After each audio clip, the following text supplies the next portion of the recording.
Okay, guys, I'm going to be doing a full film breakdown for my favorite film of all time, that being Star Wars The Empire Strikes Back. So, what a fitting time to do it than on my birthday. So, let's get right into it.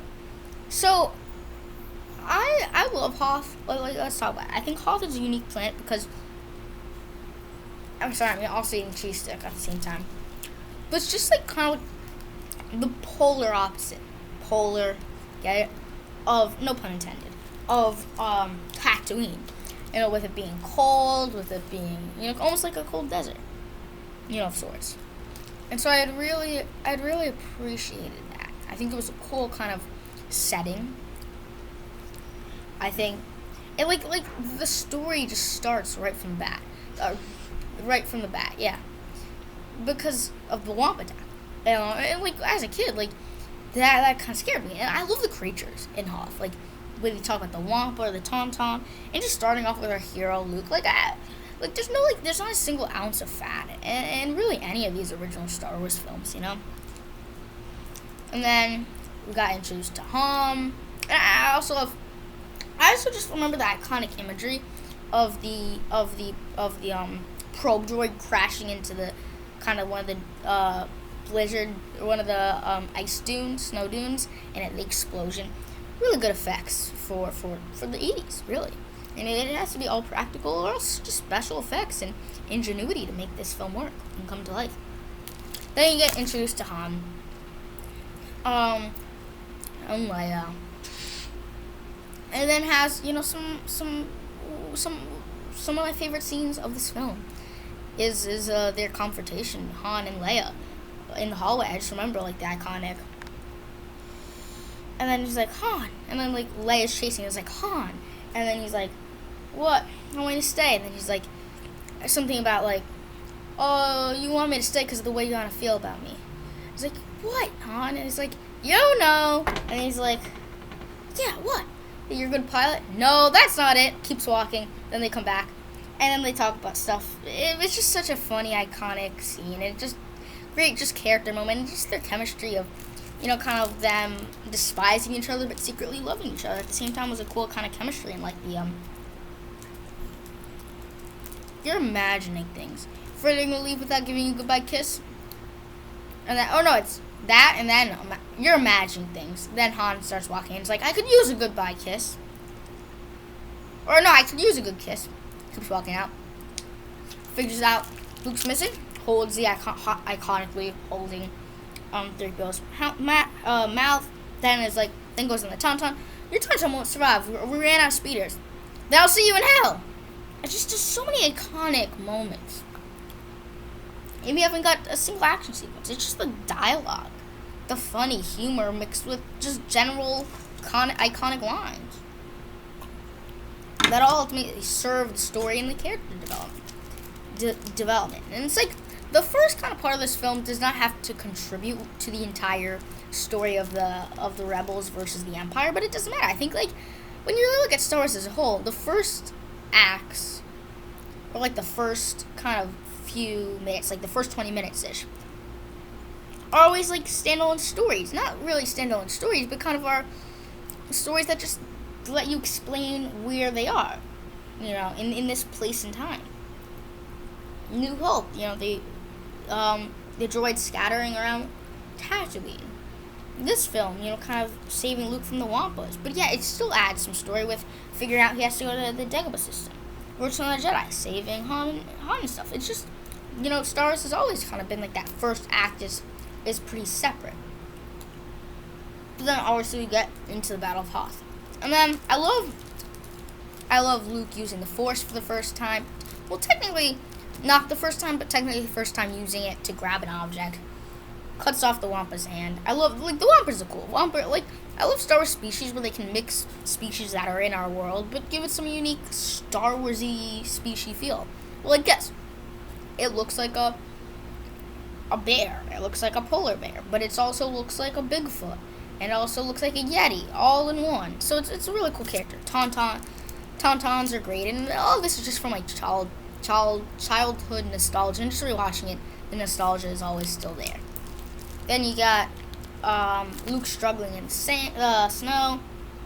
You got the iconic Obi-Wan's Force Ghost. Luke, go to the Dagobah system. Great stuff. And just I just remember the imagery of just seeing Luke dying in the snow, and then he sees in the background Han and the Tauntaun.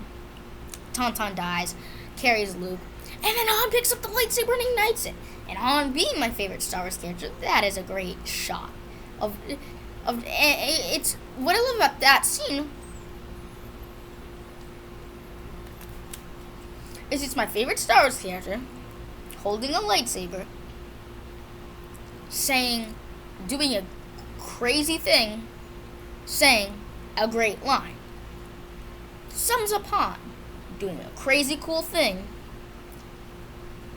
holding a lightsaber, or in something unique, and saying something pretty funny, but also pretty true. I thought it cuts open the Tauntaun. I thought it smelled bad on the outside. Then you got the whole Bacta tank, helping Luke out very well.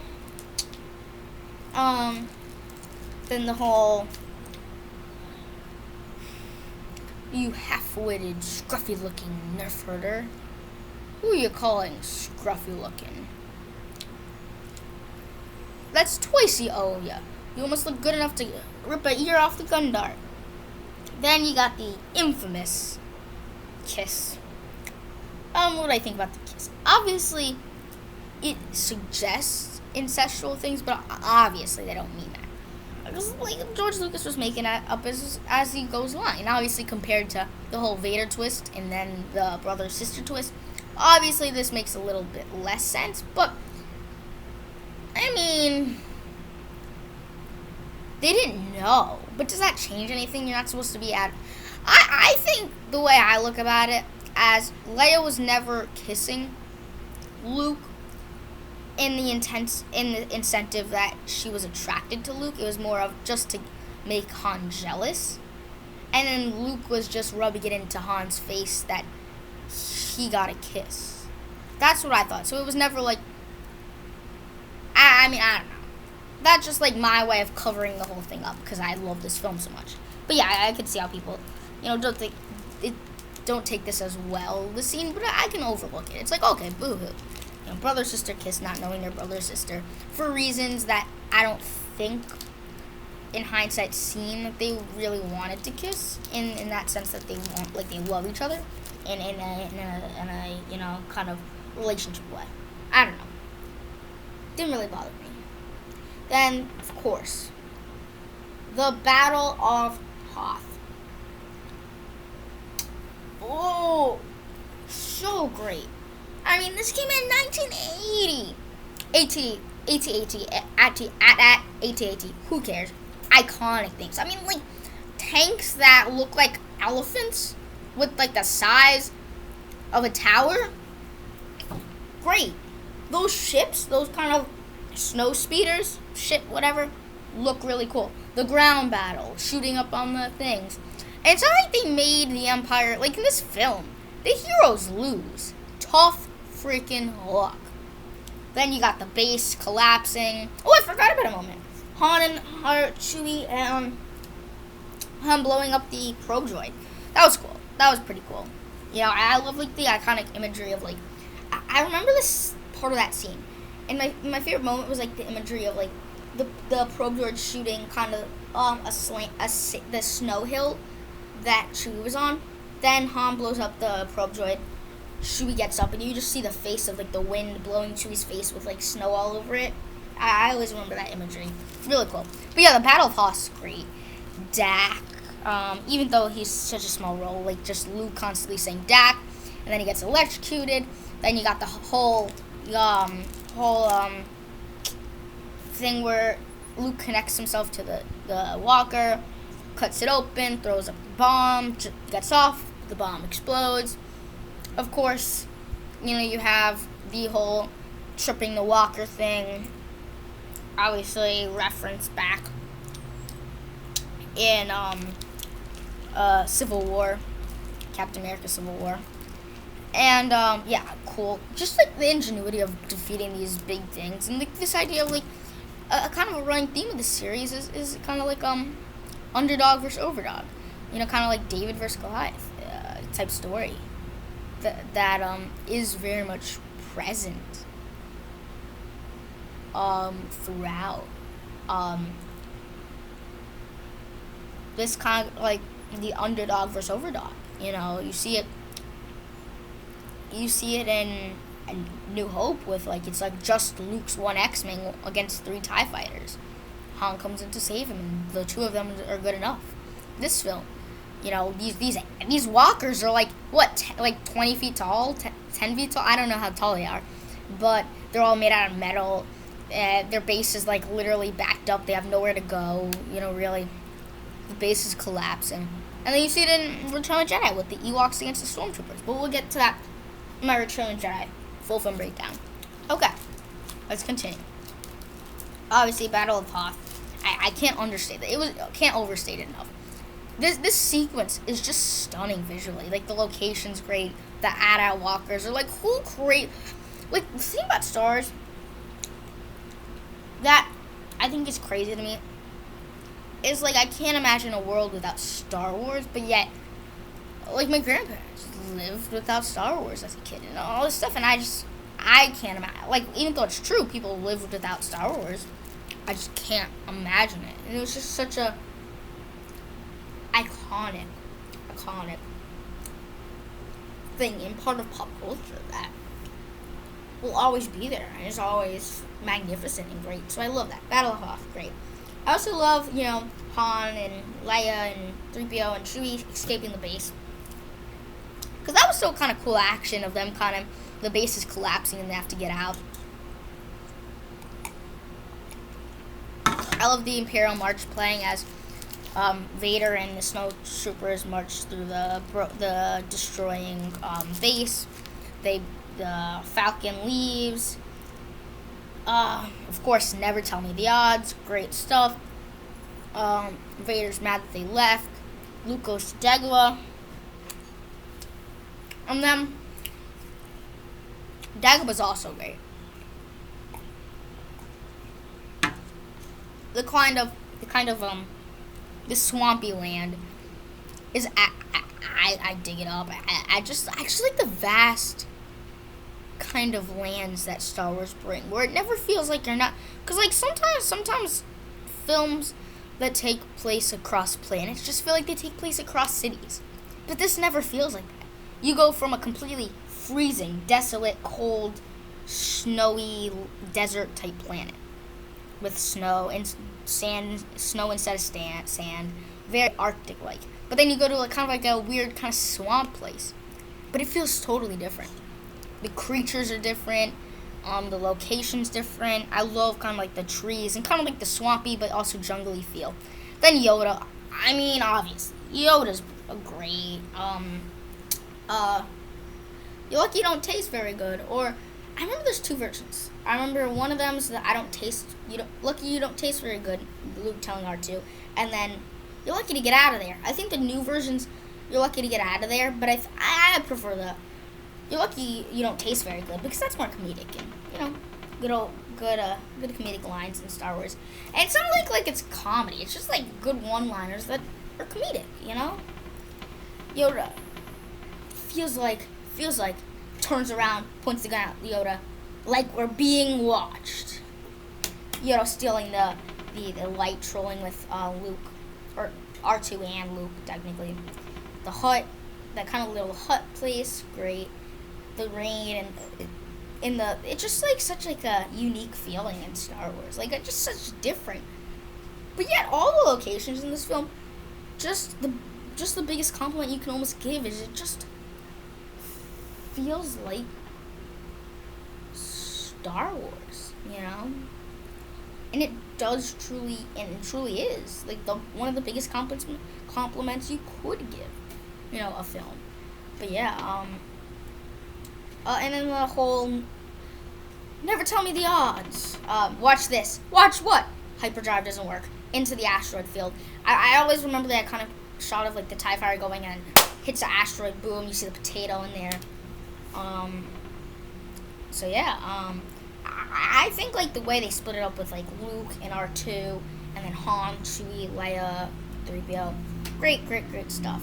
Obviously the introduction of Boba Fett, but this was not the first time Boba Fett was in the Star Wars universe. The Holiday Horrendous Special was when he truly did first appear. No disintegrations. Boba Fett's great. Like I don't get the hype of he's one of my favorite characters. Like some people say he's the best character. I don't put him even in the conversation of top 20, but the role he plays of kind of like a mysterious bounty hunter who ultimately does get the job done, I can't complain. I'm excited to see him in The Mandalorian. I think his fallout death type thing, obviously we know he clearly didn't die, if those reports are true. The way he went out in Return of the Jedi, we'll get to that. Maybe not the best, but I still liked his role in this film. Great character. And then I love, they get out of the asteroid film and like field, and then the Boba Fett's there. Then they go into the giant asteroid hole. Is it an asteroid hole, or is it a giant creature that they're in the belly of? But yeah, Luke trains. I love the iconicness of like Luke climbing the vine, him doing a backflip over the kind of like the stumps. Again, great, like, just like, again, like, because it's like, we've seen, you could find so many different films, sports films, whatever, of just training sequences. But like, Star Wars Force training sequences, just okay, just perfect. And I love how this film, like, really details kind of like just like and very much kind of like dives into the characters a lot, because it's like in the whole Luke training stuff, there's no action. It's just training, but training not just physically but mentally, because part of the Force is if you're not focused. Like, I can't just talk at this. If I had the Force and like made this YouTube video at the same time, I can't just lift this chair using the Force. I need to concentrate, focus my mind. Can't focus on making this YouTube video, focus on using the Force to lift this. And I love how, like, Yoda's just wise sayings, and just, Luke worrying about his friends. Meanwhile, you got the whole Han Millennium Falcon, which, again, I can't overstate how iconic the Millennium Falcon is. And then them on the asteroid. Just iconic stuff. And just the way they cut between the training sequence and the asteroid field and the whole belly of the creature. And it's like, it always feels like, it's not like the middle is a lot of action, but you just feel like the story is just so moving forward because you're already invested into the characters. And it is fair to say about this film that this film can only work if New Hope was good. But yes, that's true. But that's the true of any good sequel. So, it's okay. What I'm trying to say is, I can say that this is the best film of all time, but that does not mean it's just the best. I think it's just my favorite film of all time, but at the same time, I will admit that this film has to be watched after seeing New Hope, and then it also is made better upon seeing Return of the Jedi. So it is something I will say, but that does not mean that this film can't be my favorite film of all time. Because are you about to say only original films can be the best film of all time? That's not true. So I think, like, I love it because it improves upon the original, but also it expands upon the original and takes everything I love about the original and makes it better, and doubles down on the stuff I do very much love. And I just think, like, through the middle of this film, you really do get a genuine great sense of just adventure throughout this film. And then you got the cave stuff, Luke wandering the cave, just like a great, like, kind of horror feel, like kind of unknown jungle creature thing. And then then Luke swinging in slow motion with Vader, cuts the helmet off, poof, Luke's head. Do or do not. Again, like, Yoda with these great quotes, and it's just like OP Yoda. Like, I think Yoda swinging a lightsaber and stuff is cool and all, but Yoda's at his best when he could just give you the straight up best set of vices ever. And then Luke's doing doing handstand, balancing them rocks. Then Then he's like, oh, and then Luke's mad about the whole ship sinking. And then Yoda's like, do or do not. There is no try. Sticks out the hand. Okay, or no. He's like, fine, I'll try. No. Do or do not. There is no try. Sticks up his hand, tries. Yeah, can't do it. Yoda sticks up his hand, tries. Well, he can do it. And just Yoda showing who's boss. But he's not really showing who's boss particularly, but just proving a lesson to Luke. That was all great. So I really love the character development and the training stuff on top of the actual him learning lessons through his training, and then just the good advices of Yoda. And Yoda's such a cool character, where again he's not that idea of David versus Goliath type thing, underdog versus overdog. Like, appearance wise, Yoda looks weak and old and fragile and can't offer a single thing, and even Luke realizes that. But that's part of that character development side of things. Is throughout this training stuff, Luke realizes how important Yoda is. And it's like the tension never gives up, because part of this story is, can Luke become a Jedi and defeat Vader? Can he, bring balance, or at least help, redeem Anakin so that he can bring balance? And so it never feels like this is just a waste of time, because it establishes early on in the series, and continues to establish that this film that we've seen so far, that Luke has the potential. It's just a matter of unlocking the door. But also this idea of he sees, previsions of what might happen with Luke, with Han and Leia and stuff. The urgency is also still there, because you understand, wait, is Han and Leia in trouble? And you understand, yes, they're being catched. And I love the Han and let's talk about the Falcon stuff. It's also important that, because it's like almost like a chase, an adventure chase, throughout the middle as well, because it's like there is a sense of urgency, where while there's not a lot of action in the middle, there's always a sense of urgency, because you understand because you saw in the first act, the Empire are ruthless, with the destruction of Hoth, or at least destroying the base and destroying all the troopers and stuff. But then you also understand they're chasing the Falcon and know that there's someone on the asteroid. Then you got the whole Leia and Han stuff, where Leia's doing the stuff, and then they grab the hands, and he's like, oh, come on, you like it. And then he's like, eh. And then then they kiss. And I just love seeing their love just grow throughout this film, because it's like, I love just the relationship at the beginning, they just deny it to each other. Where like Han is pressing that Leia loves him, but then she denies it. But they both are kind of like, have that chemistry of someone who could genuinely love each other, but just don't want to say it, because they're just maybe embarrassed, maybe just don't want to admit that they love someone dangerous, or something like that. Or just, and maybe like Han doesn't want to admit he loves someone who's like a princess in royalty, and Leia can't admit that she's in love with someone who is a smuggler and in some ways not the nicest guy. And then seeing their relationship grow throughout this film with the "I love you, I know," which is one of my favorite Star Wars moments, and obviously one of my favorite moments of this film.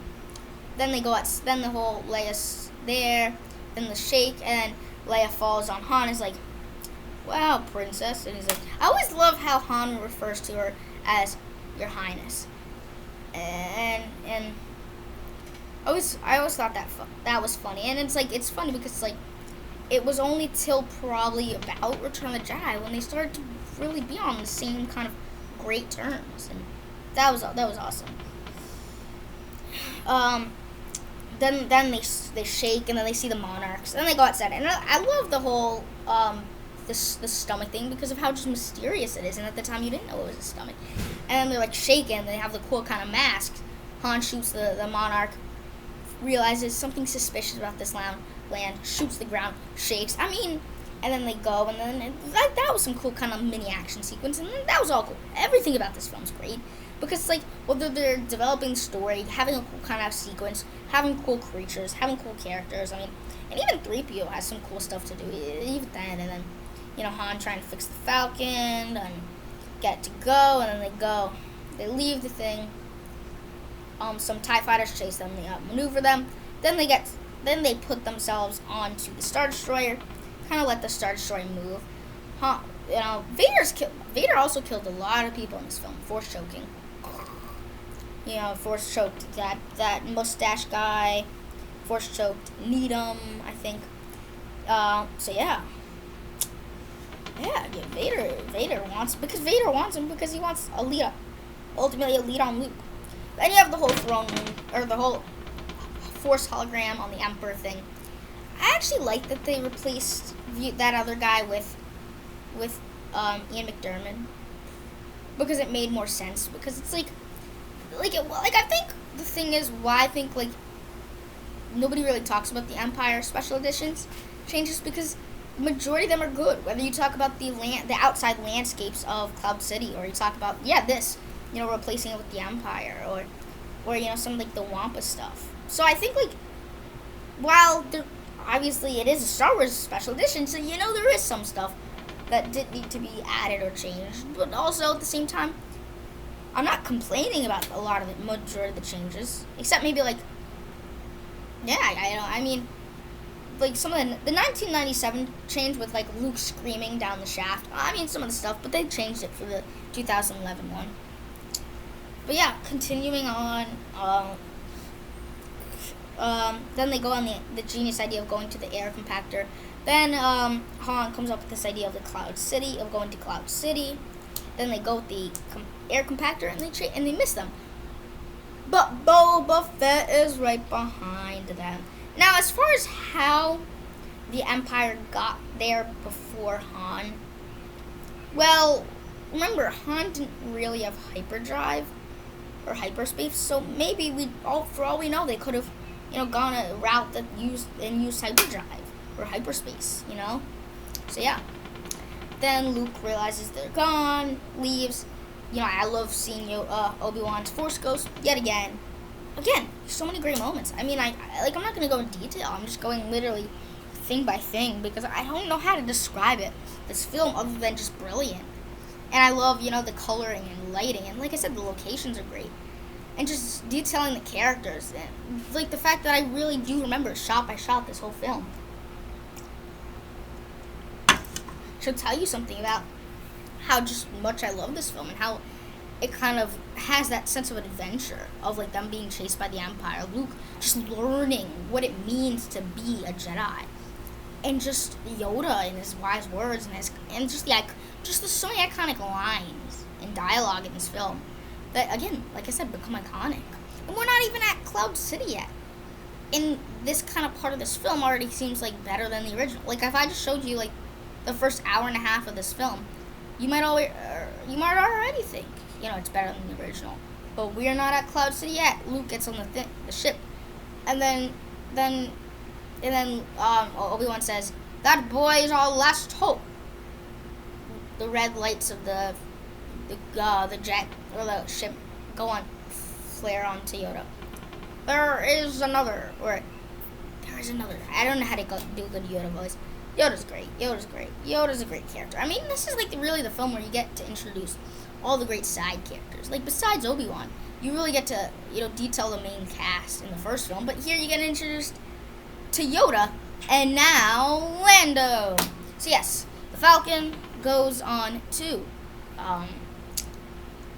what place? Cloud City. Can't believe I forgot Cloud City. But yeah, Cloud City. So they go into Cloud City. Lando's waiting for him. Of course, Han and Leia doesn't trust Han. I thought it was crazy that 3PO got shot. That was cool. Cloud City, by the way, is also stunning.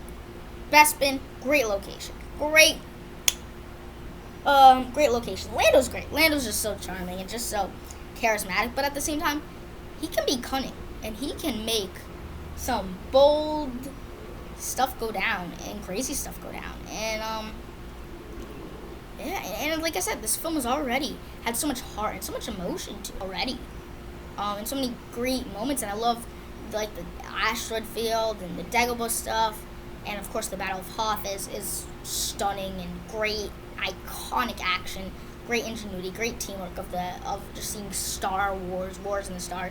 So, and we just landed on Cloud City, and Luke's right behind them. Then, like I said, uh, Chewie goes to get pieces of broken 3PO, and of course Ugnaughts, and now, like I said, like I'm just pointing out stuff.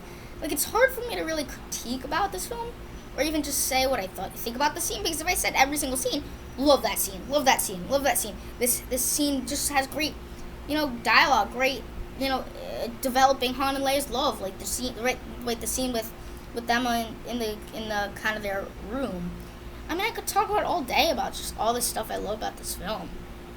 So I'm just gonna tell you every scene I love, every single frame, every single shot. Just whether it be because of the nostalgia, whether it be because I love how it develops the story or the characters. And so, for example, the scene with Leia's in a dress, Han's there, and Leia's like, we don't trust them. Then Han says, they're gonna fix the Falcon, and he says, and it's just them talking about like airing out their concerns together and really developing that feeling that they're at least on a level of trust where Leia can actually air her concerns to Han, and Han actually does something about it. Just again, those subtleties really come a long way, and there is a lot of subtleties that expand upon everything, and it's like the little novelties, the little subtle things add up to be one just great thing, great part of the film. Yeah.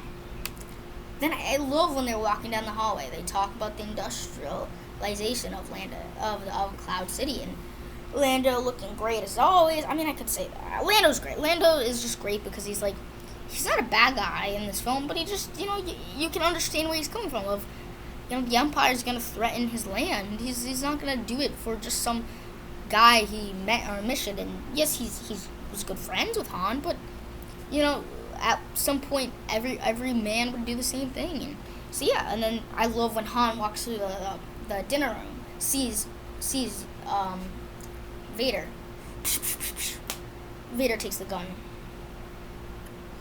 Boba Fett comes in with his iconic steps. I mean, who would ever think steps of a character would be iconic? But like the fact that Boba Fett never talks, you have to, besides the costume and besides the gun and the iconic mask, you gotta identify something about him that's unique. Which there's a lot of stuff that's unique about him, including his footsteps. A great scene about, because Han's my favorite Star Wars character. I think a lot of stuff with like this part and the kind of seeing him in the trying to shoot Vader and him deflecting the bullets and him getting tortured was crazy. I remember how great the scene was, like the noise and the eerie noise, and just I love when like they cut back from Han just like him getting electrocuted to Lando and Boba Fett talking, and then you could just hear in the background and like that was even more emphasis on the pain instead of just showing him, because just showing him you could understand, yes, he's in pain, but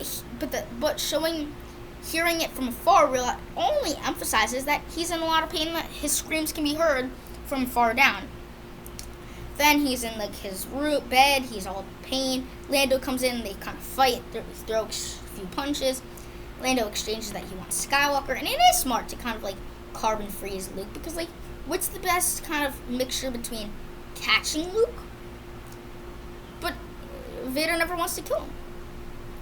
And I think carbon freezing is a good kind of meet in the middle scenario. But at the same time, it could kill Luke. And Vader, knowing that that's his son, that's the worst case scenario. So why not test it on Han? And like his plan was never to carbon freeze Luke, because like if someone criticizes, that was convenient that Cloud City has a carbon freezing location. No, that wasn't his plan. It just so happened, we're in this facility. I wonder if you do have this. Let me look around the scenario. Oh, what's this, Mr. Lando? Oh, that's somewhere to carbon freeze. Carbon freeze. I want to carbon freeze Luke. Who should but just in case, we should test it out. Who should we test it out that we don't give a shit about? Oh, Han Solo. That's a good idea. Rest. Then you got the whole thing. Leia's in her outfit. 3PO's on his back, on Chewie's back. Han's in his outfit.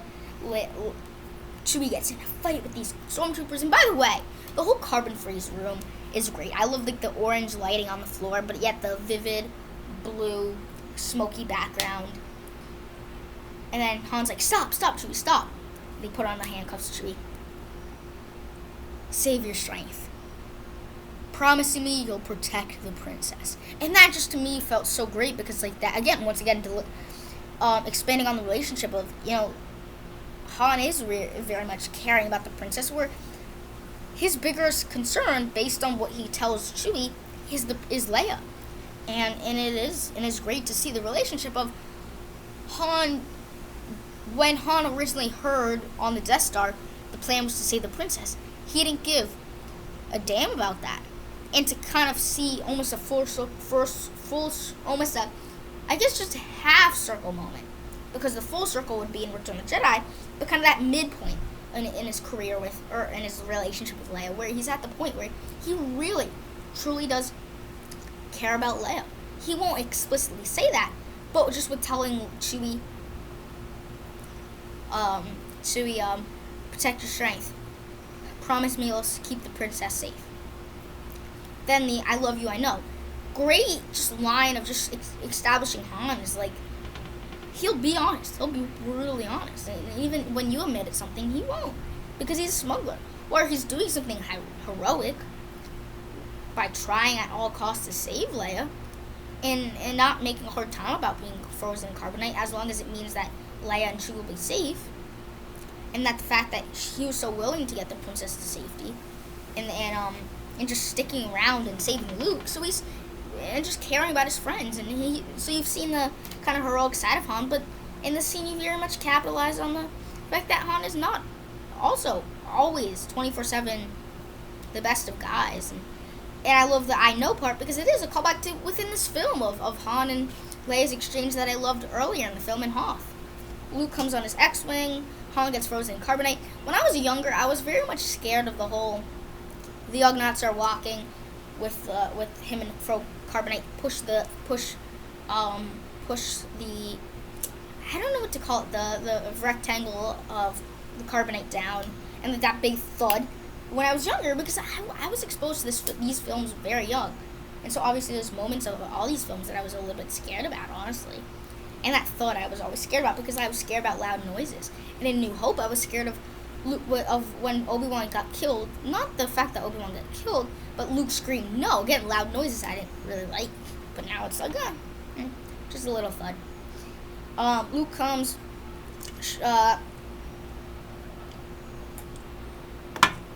Boba Fett shoots at Luke. Luke dodges it. I love that kind of action sequence in the hallways of Cloud City with Luke trying to kill the stormtroopers and Boba Fett. That was all great. That was great stuff, yeah, definitely. Then they continue walking in the corridors. R2 finds them. Lando kind of saves them. I kind of like the cool kind of look of the blasters that Lando has. Then they save them. Then I love the hallway sequence, because again, I love the location of even just the interior of Cloud City, of like the kind of white decoration. The action's directed great, and just like high quality Star Wars action that I love seeing in the Death Star. Except again, once again, and again, you see the stakes are raised, because you've seen this franchise will take risks. Because at the time, you didn't know Han was going to come back, and even after, they take risks in this film, and so watching this film, you really feel the stakes. You really feel like this is their most desperate hour. In some ways, this is their last hope. If they don't escape, this is not good for them. The Empire will do bad things to them, and we've seen that with the whole freezing Han and carbonite, only for to be a mere decoration. And then Boba Fett escapes with Han, and I love like the kind of footsteps of something about these footsteps on Cloud City that I really like. The kind of satisfying noise of them. Then, of course, Luke confronts Vader. The duel is great. I mean, because, I guess, a concern you might have had going into this duel is, are they going to downplay Vader? But no, they don't. This film takes bold bold risks. Bold risks. Risks that majority of films would never dream of taking. Cutting off your hero's arm, freezing, like literally, your two heroes, your two main characters, one of them gets frozen in carbonite, who knows if he'll return. The other character gets his arm chopped off and loses a battle. And then figures out that the main villain, who is a creepy, scary villain, is his father. Which actually puts some genuine layer of just depth to that idea. It was really cool because, like, instead of just Vader being a one-dimensional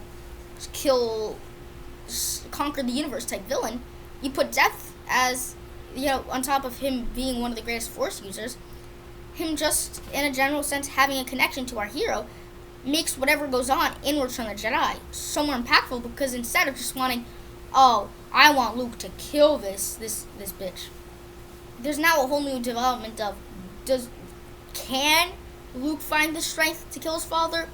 And is that a good idea? And will there be any emotions if he does? Questions that you've never really asked because of this film. That does take bold risks on top of this great duel of Luke and Vader, and how some of them are evenly classed, and then Luke gets knocked down, but then gets back up and uses the Force, and gets thrown in the carbonite, and you flip out. And you feel the stakes because, like I said, in this very room that they're fighting, you just see Han get frozen in carbonite. And this idea of, like, you've seen this film take bold, unique risks. Nothing is off the table with this franchise. And so when you get to this moment, there's so many things you think could happen, but then the stuff that you don't think will happen, happened. Twists and turns that you think is unfathomable happen. I love when Vader uses the Force and he has to deflect all the metal, that sequence in the hallway.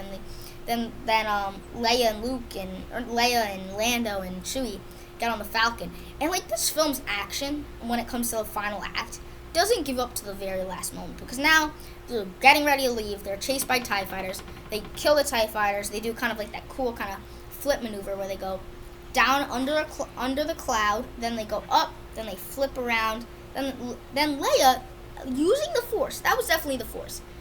That had to be the Force. Now I can't remember if George Lucas at all making this film knew about this land looping brother and sister. I have to imagine he did with there is another line.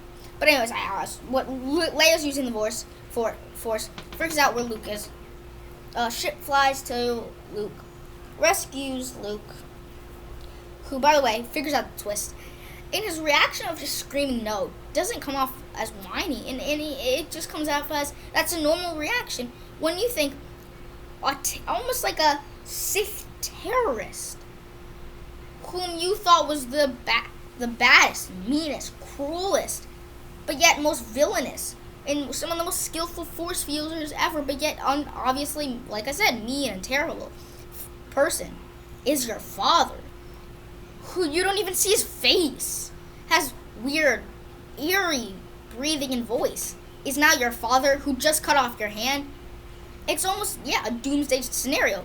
Han's frozen in carbonite. You just don't have anywhere to go. And I think Leia also had the balls to even give the audacity to even present this opportunity of Luke trying to commit suicide. He did. He didn't know that he was going to go into the air draft. Now, I guess you could say it's lucky, but the way I thought about it is like, and you might think this is an excuse, but that's kind of what I always think about, is that it's the will of the Force and the destiny that Luke will survive this and then come back. But it's also the Force that led him to that shaft, that the Force was not ready for him to just die. And anyways, so yeah, then they save Luke, and I love then Obi-Wan never told you what happened to your father. Again, bad Vader voice. He told me enough. Luke steps down onto the lower platform. He told me you killed him. No, I am your father. I don't know why so many people think it's Luke, I am your father. I guess because that makes sense, because like out of context, if I just say, no, I'm your father, or no, I'm your father, it's not as good. Where it's like, when films try to spoof it, what if you just said, like, on a spoof, would you really be good at spoofing? No, I am your father. Or, Luke, I am your father. Because if you say Luke, everybody obviously knows what that's from. But no, I'm your father, even with the voice, it's not as, I guess, iconic as it would be when it comes to spoofing. But in the context, it makes perfect sense. That's not true. It's, no, I am your father, not Luke, I am your father. That I even, when I was a lot younger, mixed up upon, and then I realized that, and when I watched some videos, and I was like, oh yeah, it is no, I am your father. But I kind of got used to the Luke, I was your father when I was a lot younger, because all the times franchises have spoofed that scene, it was always, no, I am your father, or Luke, I am your father, whatever. So, moving on. Again, right till the end. So now they have this kind of mini chase under a Star Destroyer. Again, this action and the adventure side of it doesn't let up to the last second. Lando and Chewie leave with the Falcon. Luke gets a new robotic arm, and for the first time, actually name drops Tatooine. And then you have that iconic imagery of Leia putting her arm around Luke. The 3PO and R2 by his side. And then Vader lands on the Death Star. I forgot to mention this. Lando lands on the Death Star, lands on the Star Destroyer. And fun fact, that's the same shot used in Return of the Jedi, just in a different angle. Like remember when Vader landed on the Star Destroyer in Return of the Jedi at the beginning? It's the same shot used in Empire, just in a reverse angle. But yeah, this film is brilliant. Favorite film of all time. I love this film.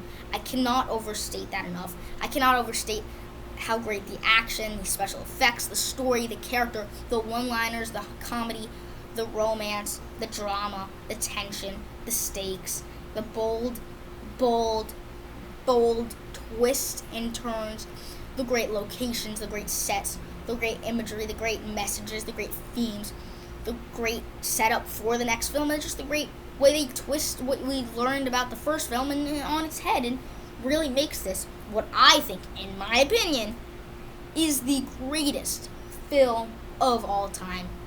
Hashtag, or not hashtag, why would I say hashtag? Why did I say hashtag? Anyways, Star Wars Empire Strikes Back, Star Wars Episode number 5, my favorite film of all time. I just love this film. 10 out of 10 film. Stay tuned for more videos coming right at you.